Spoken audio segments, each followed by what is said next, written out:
Okay, so the floor is open for questions. We have a half an hour, more or less, even more. So who wants to start? Can you give the microphone here, please?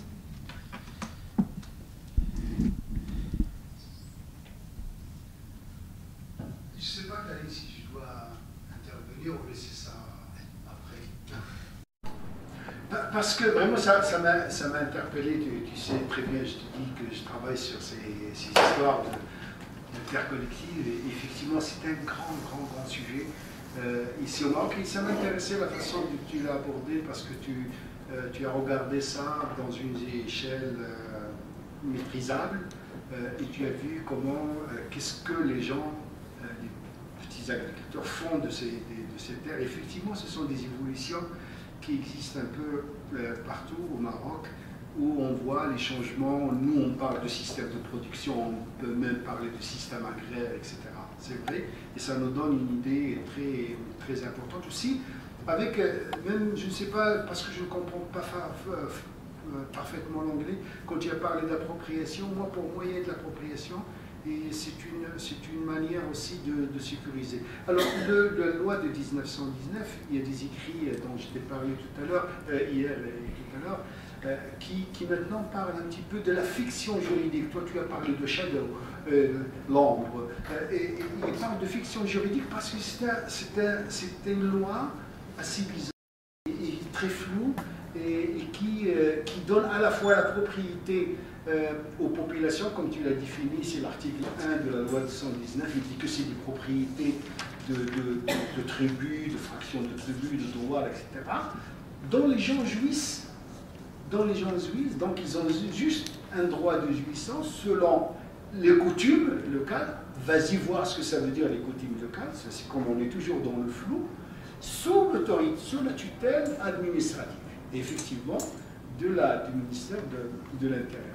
C'est un régime juridique qui laisse dans le flou, mais aussi qui ouvre la porte à des possibilités aussi de cession de ce terrain. Et ce qui se passe actuellement au Maroc, comme partout dans le monde, je t'ai dit qu'on vient de recevoir 400 millions de dollars pour justement travailler sur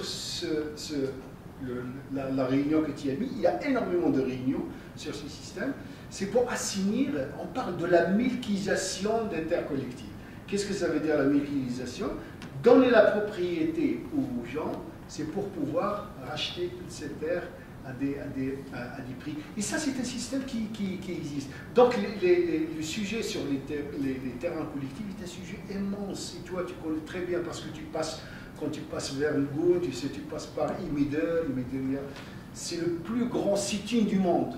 Ça a duré plus de 5 ans, c'est ça. C'est un sit-in qui a duré. Ils n'ont rien obtenu.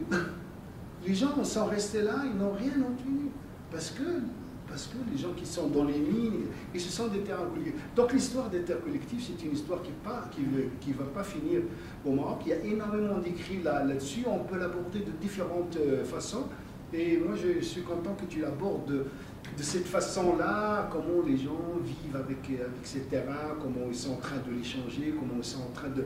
Et ça c'est une réponse aussi à ce qu'on avait dit ce matin. Est-ce que c'est des systèmes ou des familles d'agriculture qui vont disparaître, ou bien c'est des gens qui continuent? Voilà, tu démontres que ça continue, mais comme tu l'as dit aussi, toi, il y a un changement, et les gens s'adaptent. Et c'est pour ça que le mot résilience, moi, me paraît très important, qui montre que c'est... Bien sûr, avec tout ce que tu as dit, le fait d'aller travailler, le fait d'envoyer quelqu'un dans l'immigration, la structure sociale qui a beaucoup changé, les anciens esclaves qui sont devenus maintenant propriétaires, mais tout ça, ça nous donne énormément de choses sur lesquelles il faut réfléchir et qu'il faudrait montrer aussi. Parce que à quoi ça sert la recherche s'il n'éclaire pas les gens qui prennent des décisions? Et malheureusement, les gens qui prennent les décisions ne lisent pas. Et nous, dans tous les rapports qu'on fait, on essaie toujours de mettre un summary d'une page où il y a tout ce qu'il faut pour avoir des éléments. Voilà ce que je voulais dire, et je te remercie. On aura certainement des échanges sur ça.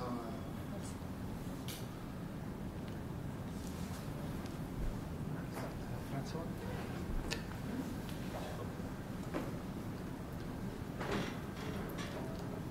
Oui, ma question et mes remarques s'adresseront à Zakaria. D'abord, je crois que ce qu'il faut dire quand même, c'est qu'habituellement, les travaux entrepris par le Haut Commissariat au Plan au Maroc sont de très grande qualité. Pour avoir discuté avec des hommes et des femmes économistes, statisticiens, sociologues travaillant au Haut Commissariat au Plan, vraiment, j'ai trouvé que c'était, en général, sur le plan méthodologique, par exemple, des travaux vraiment remarquables. Bon. Alors, ma première petite remarque portera sur l'échantillonnage. Quand tu prends en compte les deux sous-échantillons, rural-urbain, évidemment, il n'y a pas de problème. On peut faire l'hypothèse que ces deux sous-échantillons sont représentatifs des populations urbaines et rurales du Maroc. Par contre, quand tu fais la somme des deux sous-échantillons pour avoir l'échantillon national, là, il y a quelque chose d'un peu curieux, c'est qu'on a à peu près 2 tiers d'urbains, 1 tiers de ruraux. Or, à moins que ce soit repondéré au niveau de l'échantillon global, ce qui est fort possible, puisque là encore, on a vraiment des personnes qui font un travail remarquable, il sera intéressant de savoir si il n'y a pas un biais qui est introduit par le fait que l'échantillon rural est nettement plus faible que l'échantillon urbain. Mais encore une fois, ça peut être repondéré par le poids réel des populations dans l'ensemble, et là, l'échantillonnage global tient la route. Hein. Donc c'est une question, je ne sais pas comment ils ont fait, mais voilà. Bon. D'autre part, évidemment, ce qui est intéressant dans l'enquête, c'est qu'ils ont commencé par demander, bon, tel que tu nous as rendu compte, ça porte entièrement sur le bien-être subjectif, hein, sur l'appréciation que les gens ont de différents aspects de leur existence. Bon. Mais ce qui est intéressant, c'est qu'ils aient commencé par demander aux gens quels étaient leurs critères, avant même de parler d'évaluation du bien-être, ils ont commencé par leur demander quels étaient à eux-mêmes leurs critères d'évaluation. C'est-à-dire, on s'aperçoit par exemple que la dimension accessibility géographique ou availability sur place, disponibilité sur place, l'emporte beaucoup sur la dimension affordability, donc possibilité d'accès économique. Ça, c'est quand même tout à fait intéressant, et ça ressort particulièrement dans les campagnes, puisqu'évidemment, les problèmes d'accessibilité géographique et de disponibilité sur place sont capitaux. Donc, avoir demandé aux gens eux-mêmes leurs critères de satisfaction, avant même de leur demander l'évaluation, c'était une démarche intéressante, et donc finalement, on a ensuite les résultats synthétiques, évidemment, hein, sur l'évaluation. Alors la dernière remarque que je voudrais faire, c'est est-ce que par ailleurs, dans les rapports de l'enquête, on a, ce qui peut être quand même très intéressant, c'est-à-dire le croisement des variables objectives, donc de ce que j'ai appelé le standard of living, hein, avec le degré de satisfaction subjectif. Hein. Évidemment, il serait très intéressant d'avoir, je prends un exemple très banal, les tranches de revenus, the income brackets, hein, croisés, cross-tabulated, avec les niveaux de satisfaction, level of satisfaction. Dans ce cas-là, évidemment, là, on peut commencer à entrer non seulement dans un détail de niveau de satisfaction, mais surtout dans tous ces problèmes d'auto-limitation des préférences, d'utilité marginale décroissante, etc., etc. Ça peut devenir tout à fait intéressant. Donc j'imagine que le rapport a ces croisements entre variables objectives et, disons, variables subjectives. Habib Oui, c'est une remarque par rapport à l'échange qui a eu lieu entre Karen et Mohamed. Et c'est à propos du point précis de l'appropriation dans le cadre question de l'appropriation dans le cadre des terres collectives. Et je ne connais pas assez bien le Maroc, donc je ne vais pas parler du Maroc évidemment, mais il y a quelque chose qui est intéressant là-dedans. Il y a une forme d'appropriation informelle de fait. Moi, encore dans ma petite région, aujourd'hui j'ai décidé de parler toute ma vie, je saurai tout à la fin de la journée, mais dans ma région, c'est encore des terres collectives. Le cadastre, qui est pour moi un outil de dépossession, mais peut en parler, a été introduit en Tunisie en 1886, 3 ans ou 4 ans après l'arrivée des Français en Tunisie. Très vite, ils ont mis en place la loi, le cadastre et ainsi de suite. Et dans cette région qui est très large, hein, c'est toute la tribu de Walram, ça concerne des milliers de personnes, dans le sud-est tunisien, ça s'étend en Walram, ça s'étend jusqu'à Tripoli en Libye, mais restant en frontière tunisienne. Il y a une pression de l'État, il y a une pression du privé. C'est une zone d'immigration, il y a une pression des personnes, des individus qui ont migré comme moi, qui ont gagné de l'argent, qui veulent éventuellement acheter de la terre. C'est tout simplement impossible parce que les gens refusent l'introduction du cadastre, c'est une forme de résistance aux politiques de l'État dont ils voient la dépossession, à tort ou à raison, pour moi c'est à raison, voilà. Mais en même temps, dans ce cadre-là de refus de la propriété privée, il y a une forme d'appropriation privée. Les terres de mon père appartenaient à mon père, et une partie de ces terres m'ont été transmises, et maintenant ça appartient à moi, et personne ne peut venir. Par contre, là où l'appropriation est limitée, moi je ne peux pas te vendre ma terre. Cette terre-là reste à la tribu. Je ne peux pas l'avoir avec toute l'amitié que j'ai pour les uns ou pour les autres, ou pour les uns. Je ne peux pas vendre cette terre. Je ne peux pas choisir l'acheteur au cas où je décide vraiment de vendre. En général, c'est récupéré par la famille et c'est redistribué autrement, éventuellement contre un peu d'argent, mais ce n'est pas, donc c'est une forme de propriété privée non officielle qui se transmet par héritage, par alliance, par mariage et ainsi de suite, mais qui n'a pas de valeur financière parce qu'elle n'est pas vendable. Et je pense que c'est à peu près le même cadre, et là aussi la notion de la résilience, elle est là. Je veux dire, okay. Jouer avec le cadre officiel, jouer avec la formalité, jouer avec l'État. Quand l'État dit cadastre, au début c'était l'État colonial, donc la résistance, ça paraissait relativement normal. Quand l'État moderne, et Bourguiba en tête dans un grand discours, et il parlait des terres collectives, de la structure tribale ancienne qu'il faut jeter. Il parlait aussi de terre collective parce que terre collective, c'est des contraintes au développement national. Et donc il faut faire Sidi Bouzid, c'est ça. Sidi Bouzid a été la déposition des tribus de Sidi Bouzid ne date pas de plus de 30 ans. Ok, merci. Richard wanted to say something, right?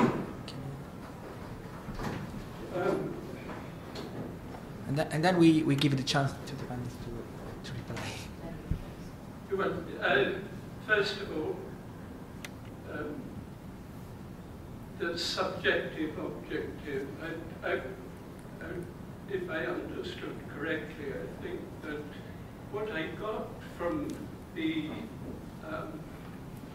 is that the satisfaction is itself a cultural category. So you have to measure satisfaction against something else. I mean, everybody is dissatisfied. Okay, but no, that's. I mean, I'm dissatisfied. So it's a measure of what. The second thing is to Karen about, I mean, customary law. And you had, I think you introduced the idea that, in a sense, customary law enters everything because there's a difference between fact and right. Fact can differ from what you're entitled to. Yeah? Somebody here at AUB has worked on that particular difference quite extensively in the southern suburbs, where there is a kind of totally different or alternative regime to official registration, that in order to get a house, you have to use the alternative regime. It's not legal. But so the question is really what kind of judicial apparatus you have and how effective it is. Whether you're talking of customary law, where actually customary law is as in some colonial regimes, customary law was actually written down. In the Punjab, it was written down, and it has to be incorporated into law in a particular way. But if you're talking of kind of informal customary law, it still impinges on what kind of judicial apparatus you have. Right. So should we give it? Marta, do you want to add something? Or yeah, because they were asking to reply. But yeah, it's essentially the same two comments, but slightly different. Which is,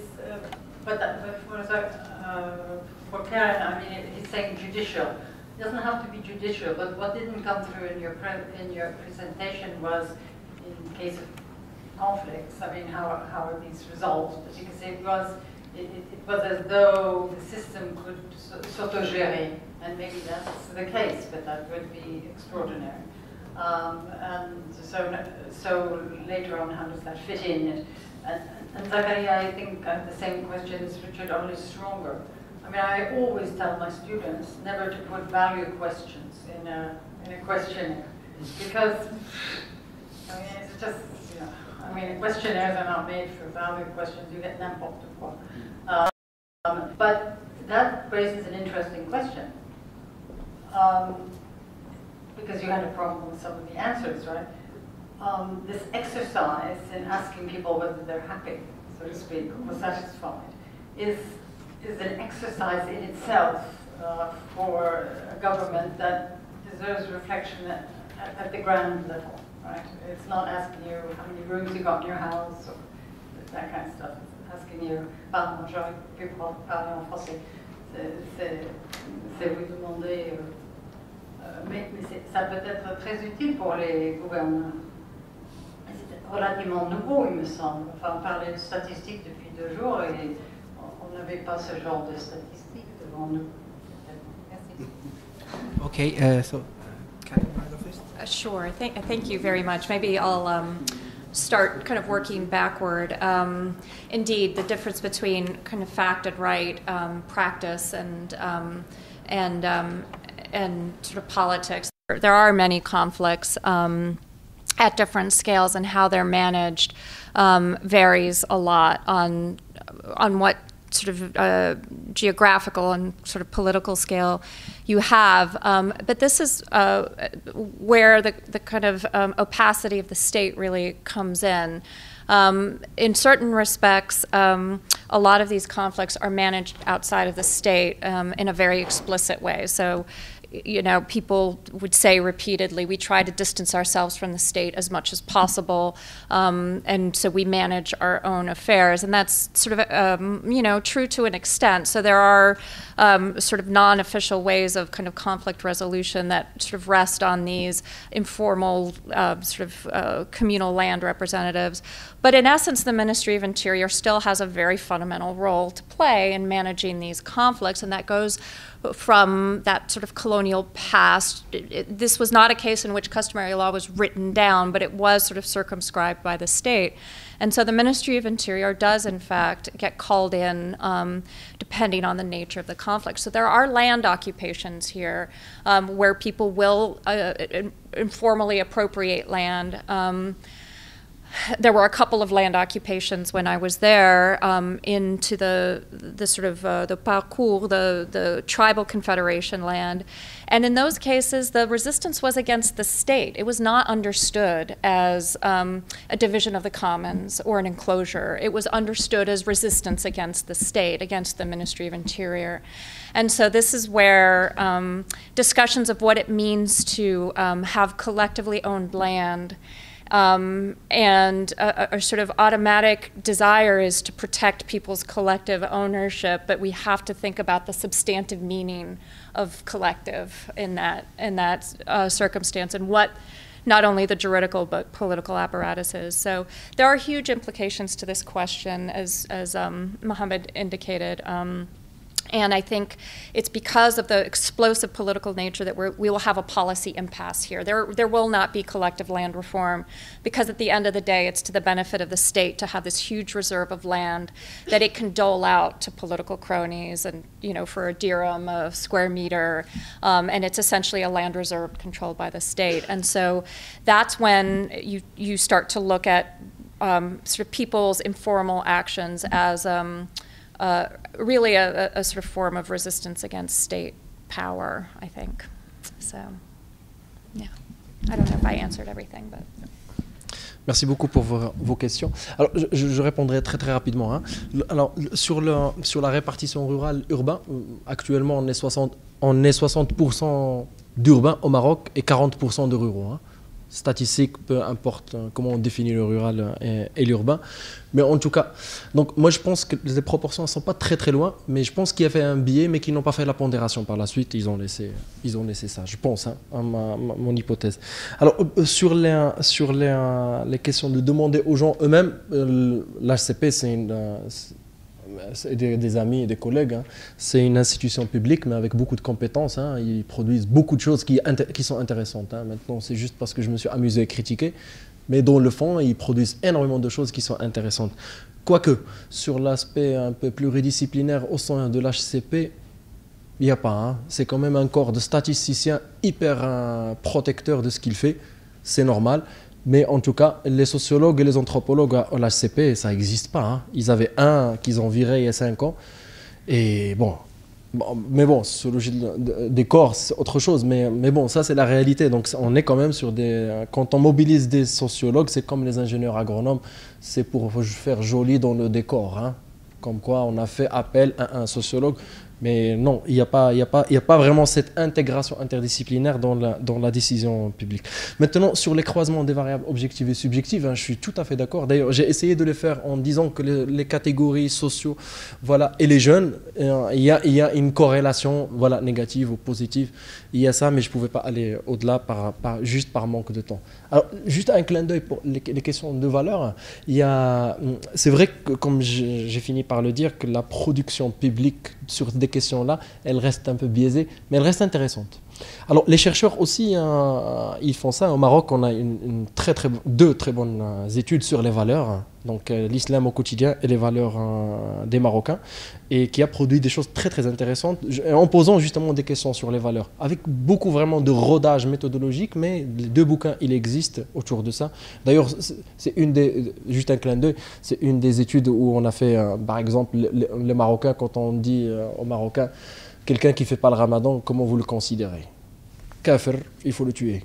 Donc, c'est parce que les Marocains, ils tolèrent pas le fait de ne pas faire le ramadan. Mais ceux qui te disent, c'est très négatif, ils n'hésitent pas de ne pas faire la prière eux-mêmes.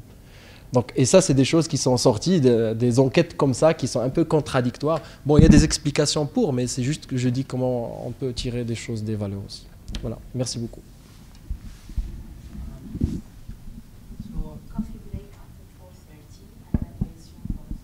Coffee break until, for the happiness of the audience, coffee break until 4:30. 15 minutes. We are like Swiss. Unless there is any other question. Elizabeth had one, right? Okay. Yeah. Just for Karen, two quick things that you raised right at the end, and I was wondering if you could expand them a little bit. And one is the question of, you mentioned that most of the capital is coming from remittances, and I was wondering if that's if there are credit facilities available, or if if that's a choice, or if the remittances are really the only sort of available kinds of capital to invest, and also just sort of like the nature of any exclusions you might have encountered in your research, just what those would have consisted of. So more specifically, What do you mean by exclusions? Well, you mentioned at the end, like not thinking of collective land tenure regimes as being not exclusionary, and so more specifically, what is the nature of what you see in that regard? Anyone else? No. Yeah. This is a region that sent, as I mentioned, many people to work both abroad, but every household has someone who does wage labor in urban Morocco. There are no credit facilities, really. They have small microcredit programs that people don't, by and large rely on. Farmers here don't qualify for Ministry of Agriculture loans. Their land is too small, and they are way below the minimum floor. They fall into this solidarity agriculture category. But even aside from that, there's a great reluctance to get involved in formal banking and formal credit, people are very explicit that they don't have a problem with credit, but they get into relationships of partnership with people you trust. Like, why would I ever get into a relationship with a foreign institution? So the sort of relations of entrustment are extremely complex, and many of them are credit-based, but they are largely outside of formal capital. And then I alluded to the exclusions based on a sort of hierarchical, sort of racially based system of indentured sharecropping in the past, and that would have been the main ways in which one had no access to land or political voice if one were racially black. Everyone is indigenous.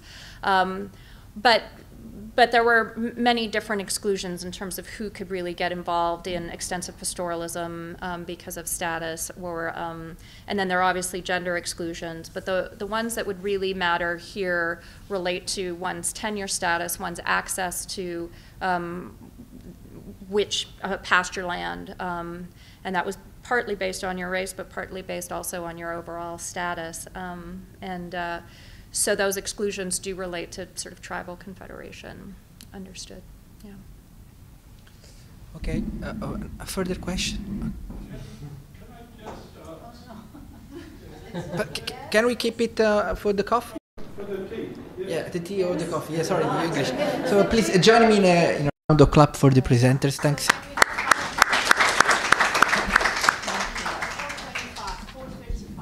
4:35. 5 minutes supplementary. Magnanimous.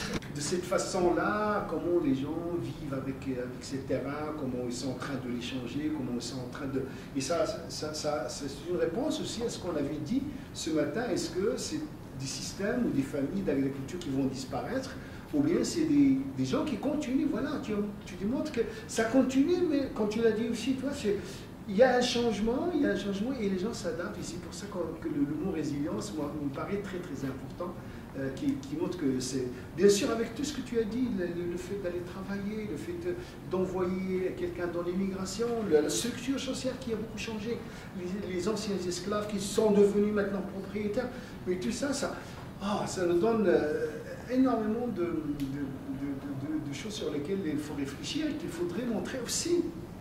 Parce que à quoi ça sert la recherche s'il n'éclaire pas les gens qui prennent de cette terre? Effectivement, ce sont des évolutions qui existent un peu partout au Maroc, où on voit les changements. Nous, on parle de système de production, on peut même parler de système agraire, etc. C'est vrai, et ça nous donne une idée très, très importante aussi, avec même, je ne sais pas, parce que je ne comprends pas parfaitement l'anglais, quand tu as parlé d'appropriation, pour moi, il y a de l'appropriation, et c'est une manière aussi de sécuriser. Alors, la loi de 1919, il y a des écrits dont je t'ai parlé tout à l'heure, hier et tout à l'heure, qui maintenant parlent un petit peu de la fiction juridique. Toi, tu as parlé de shadow, l'ombre, et il parle de fiction juridique parce que c'était une loi assez bizarre et très floue, et qui donne à la fois la propriété aux populations, comme tu l'as défini, c'est l'article 1 sur ce système. C'est pour assainir, on parle de la milquisation des terres collectives. Qu'est-ce que ça veut dire la milquisation? Donner la propriété aux gens, c'est pour pouvoir racheter toutes ces terres à des prix. Et ça, c'est un système qui existe. Donc, le sujet sur les terrains collectifs est un sujet immense. Et toi, tu connais très bien parce que quand tu passes vers Ngo, tu sais, tu passes par Imeder, c'est le plus grand sit-in du monde. Ça a duré plus de 5 ans, c'est ça. C'est un sit-in qui a duré. Ils n'ont rien obtenu. Les gens sont restés là, ils n'ont rien obtenu. Parce que les gens qui sont dans les mines, et ce sont des terrains collectifs. Donc l'histoire des terres collectives, c'est une histoire qui ne va pas finir au Maroc. Il y a énormément d'écrits là-dessus, on peut l'aborder de différentes façons. Et moi, je suis content que tu l'abordes. Okay, so the floor is open for questions. We have a half an hour, more or less, even more. So who wants to start? Can you give the microphone here, please?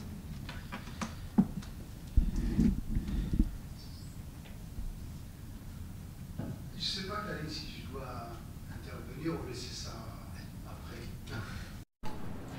Parce que vraiment, ça m'a interpellé. Tu sais très bien, je te dis que je travaille sur ces histoires de terres collectives. Et effectivement, c'est un grand sujet. Ici au Maroc, et ça m'intéressait la façon dont tu l'as abordé parce que tu as regardé ça dans une échelle maîtrisable et tu as vu comment, qu'est-ce que les gens, les petits agriculteurs font de la loi de 119. Il dit que c'est des propriétés de tribus, de fractions de tribus, de droits, etc., dont les gens jouissent. Donc ils ont juste un droit de jouissance selon les coutumes locales. Vas-y voir ce que ça veut dire les coutumes locales, c'est comme on est toujours dans le flou, sous l'autorité, sous la tutelle administrative, effectivement, du ministère de l'Intérieur. C'est un régime juridique qui laisse dans le flou, mais aussi qui ouvre la porte à des possibilités aussi de cession de ce terrain. Et ce qui se passe actuellement au Maroc, comme partout dans le monde, je t'ai dit qu'on vient de recevoir 400 millions de dollars pour justement travailler sur la réunion que tu as mis. Il y a énormément de réunions